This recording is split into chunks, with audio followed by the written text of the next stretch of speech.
Europe 1. 9h30, 11h, Culture Média. Thomas Hill. Merci beaucoup d'être avec nous pour la suite de Culture Média. Nous a rejoint dans ce studio Joe Hume pour parler musique. Salut Joe. Absolument. Et alors de la musique, il en sera beaucoup question dans l'heure qui vient, puisque j'ai le bonheur de recevoir une chanteuse ultra douée qui sait se réinventer à chaque album, celle qui va représenter la France à l'Eurovision et qui va ramener la coupe à la maison. Bonjour Louane. Bonjour et merci, quelle introduction. Merci d'être avec nous ce matin. Merci d'avoir surtout trouvé le temps dans votre agenda qui est hyper chargé en ce moment. Merci de l'invitation, je suis ravie d'être ici. Hyper chargé parce que l'Eurovision, nous on pense à une soirée, à une chanson, mais c'est bien plus que ça. En fait. Oui. C'est un peu comme une campagne électorale en fait, l'Eurovision. Il y a un peu de ça, non ? J'irai pas jusque là, mais effectivement on doit convaincre les autres pays de voter pour nous. Ouais, c'est ça, les bookmakers sont entrés en action, mais vous êtes déjà bien placés. Alors vous avez déjà des dizaines de tubes, Louane, une victoire de la musique, 3 Energy Awards, même un César. Alors beaucoup se sont demandé ce que vous alliez faire dans cette galère, parce que c'est toujours un risque de participer à un concours. Oui, bien sûr. Qu'est-ce que je vais faire ? Je vais chanter. Ouais. Je vais chanter. Moi, je me pose pas la question. En fait, c'est une nouvelle aventure. Si, j'ai hésité. Bien sûr que j'ai hésité longtemps en plus. Mais pas pour les raisons qu'on pourrait imaginer. J'ai hésité parce que ça a un aspect hyper personnel pour moi, l'Eurovision, parce que je voulais le faire correctement, parce que je voulais en parler avec ma famille avant, parce que c'est un gros truc en fait. Et qu'est-ce qui vous a décidé finalement ? Mon mec qui au bout d'un moment m'a regardé dans les yeux et qui m'a dit mais en fait pourquoi tu réfléchis ? Il faut y aller. Ouais. Il savait que vous aviez envie en fait au fond. Ouais, bien sûr, mais tout le monde savait que j'avais envie. Ça, c'était pas une question. C'était est-ce que c'est le bon moment ? Est-ce que je vais réussir à en parler correctement ? Est-ce que quels sont un peu les pour et les contre ? Et en vrai, il y avait pas beaucoup de contre. Ouais. Et d'autant que c'était aussi un peu le rêve de votre maman. Ça vous l'avez dit. Mais du coup, c'est ça qui me faisait hésiter en fait. Votre maman qui était exemplaire, son surnom c'était le dragon. Pourquoi le dragon ? Parce que c'était une femme forte et que les femmes fortes, ça impressionne. Alors vous allez le faire pour elle, vous allez le faire aussi pour Esmé, votre fille, pour le public, pour les Français. Et pour vous aussi, j'imagine, il y a une dimension personnelle là-dedans, c'est un challenge pour vous. Ouais, c'est un vrai challenge, c'est une sorte de... On rebat les cartes un petit peu et c'est cool, j'ai hâte. Moi, j'aime bien le risque et ça va être super. Enfin, j'espère. Et cette chanson, elle est déjà super parce que vous l'avez dévoilée, cette chanson. C'était à la mi-temps du match de rugby France-Écosse au Stade de France devant 80 000 supporters. En toute simplicité. Dans les airs. Et devant 9 millions de téléspectateurs. Voilà. De la pyrotechnie, tout ça.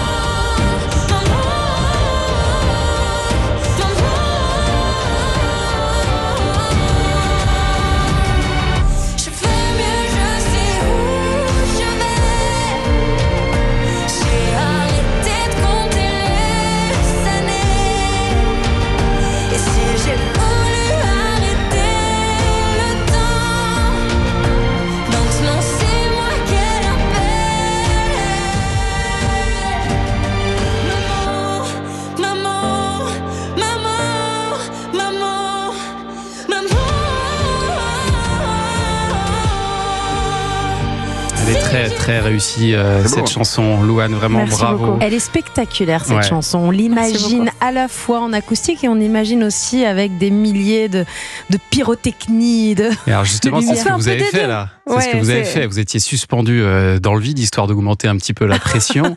C'est pas si dur que ça. Faut pas avoir le vertige. Ouais. Mais j'ai pas le vertige. Donc ça va. Non, ce qui fait peur, c'est 80 000 personnes. Ouais. Ça, c'est très dur. C'est très, très, très, très dur. Et c'est fort aussi de représenter la France avec une chanson aussi intime. Parce que cette chanson, elle n'était pas vraiment calibrée ou prévue pour l'Eurovision au départ. Pas du tout destinée du tout à l'Eurovision, effectivement. Mais quand Alexandra Redamiel, la chef de la délégation française, m'a approchée, je savais que si j'y allais, c'était avec cette chanson-là. Et c'est vrai que vous l'avez enregistrée en un quart d'heure ? Non, je l'ai écrite en moins d'une demi-heure. Je l'ai pas du tout enregistrée en un quart d'heure. C'était très très long l'enregistrement. Pourquoi ? Parce que c'est dur, parce que c'est très hyper difficile. Ouais, je pense que jusqu'à maintenant, c'est ma chanson techniquement la plus difficile. Ah oui. Mais en revanche, vous l'avez écrite très vite parce qu'elle est sortie comme ça, une sorte de... mais dans une forme. Alors moi, en général, j'écris en piano-voix, donc du coup, elle avait une forme beaucoup plus simple. Ouais. Donc effectivement, oui, je pense que j'ai dû l'enregistrer. La démo, j'ai dû l'enregistrer en moins de 15 minutes, ça c'est sûr. Mais c'est vrai que sur le papier, elle n'est pas vraiment taillée pour l'Eurovision. Une balade comme ça, avec pas un seul mot en anglais, vous jouez un peu la contre-proposition, là, on peut dire ça quand même. Ouais, complètement. Et à la fois, c'est un sujet qui est tellement universel et le mot maman, on le comprend dans toutes les langues. Ouais. Donc, je sais pas si c'est pas taillé pour, en fait, finalement. Oui, c'est vrai, il y a des balades. Les balades, c'est pas le truc le plus évident à l'Eurovision, mais en fait, il y en a plein qui ont déjà gagné. Donc. Et puis ce qui compte aussi, c'est la mise en scène. Ça compte beaucoup à l'Eurovision. Vous avez déjà commencé à bosser dessus. Vous savez ce que vous allez faire ? Elle est quasiment prête. Ah oui. Bah ouais, bien sûr, c'est dans 2 mois. C'est dans 2 mois, bien sûr. Pas parce que vous préparez vos émissions la veille que c'est la même chose. Ça n'a rien à voir. Ça n'a rien à voir. C'est que évidemment, c'est surtout, faut imaginer qu'on a dû. Il y a un truc qui s'appelle alors vraiment, je pense que il y a forcément un équivalent en français, mais comme les 3/4 de nos conversations sont en anglais, désolée, je sais pas comment le dire en français. Il y a la directing vidéo. Ah oui. La directrice vidéo, hein. Non. Ah, non, la réalisatrice vidéo. Non, c'est pas quelqu'un. C'est genre. C'est une caméra ? C'est une charte. C'est pas vraiment une charte, c'est genre une vidéo qu'on doit faire avec plus ou moins ce qui va se passer. Ah oui, d'accord, vous avez même déjà enregistré ça. Bien sûr, en fait, il y a une date limite.